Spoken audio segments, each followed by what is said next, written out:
Good morning.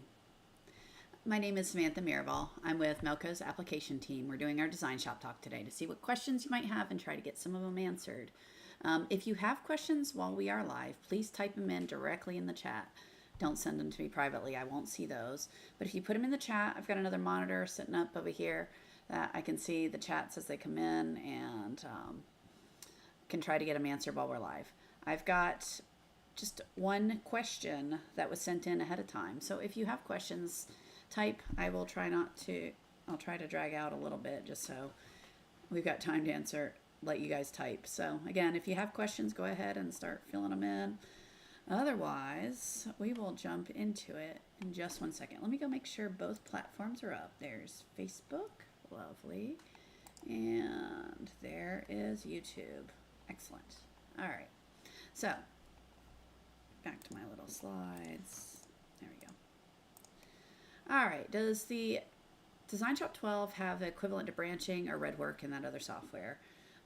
Branching is very similar to this tool right here, Auto Closest Point, right? So where you can, let me back up a step. I don't have any of those other tools. I use DesignShop. So I made a few phone calls. Well, what is that? So how it was explained to me as starts and stops are rearranged to kind of optimize, and it will add travel stitches and that sort of thing. All right, so that's what this thing right here does, Auto Closest Point. So kind of to demonstrate that, if I take with that on, and I'm going to digitize 3 walking stitches. All right, so top to bottom. So this one I end down here, but I'm going to come up here and draw another one. So nowhere near that. And then again, I'm going to come, let's say right here and do another one.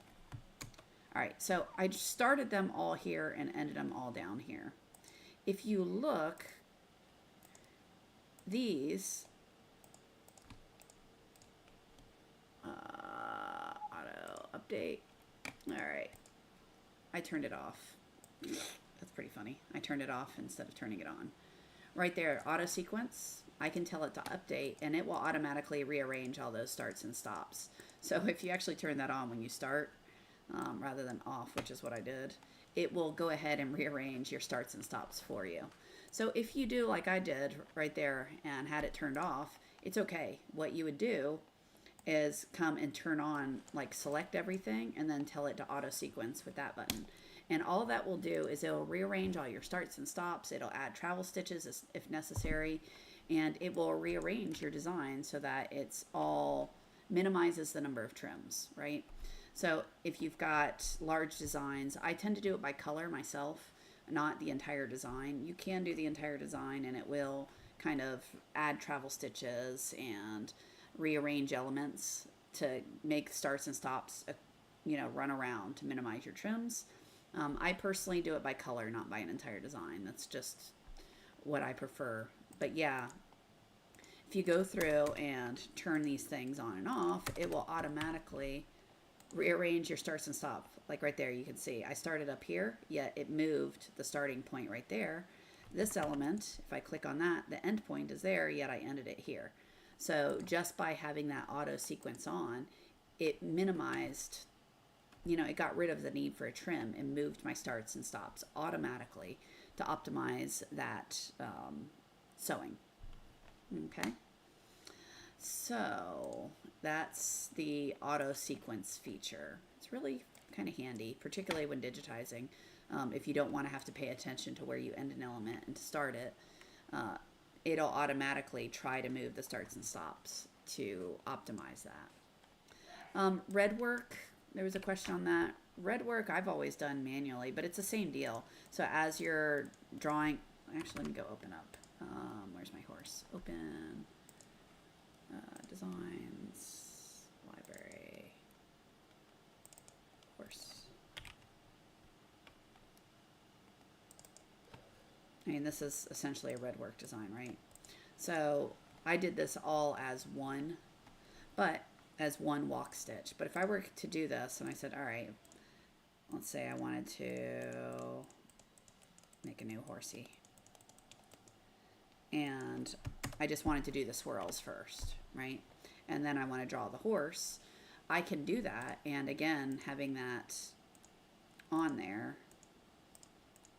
having the auto sequence on, it will go ahead and minimize an extra trim, right? So just by tracing this around, whatever, I'm not really tracing it, making a new horsey with new scribbles. It's a really ugly horsey, but you know.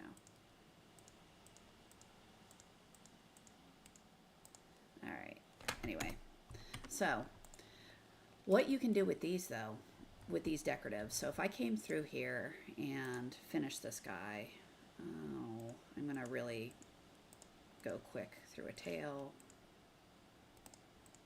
because I want it to look pseudo like a horse, a really ugly horse.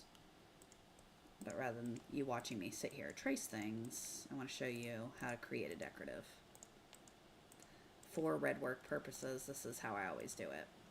Alright, so there. I'm going to turn off my other one. So I created this thing, right? And that guy needs to be down here. It's all arranged where, wow, that is so ugly. Oh my goodness. What you have to do with a decorative is make sure your starts and stops are on the same line, right? And that's going to avoid having it stair step weirdly. So I would need to come down and make sure this is on that line. And same with over here. Make sure that my starting point, come on, is on the same line. All right, so once you do that, I also probably for Redwork want this to be a bean stitch.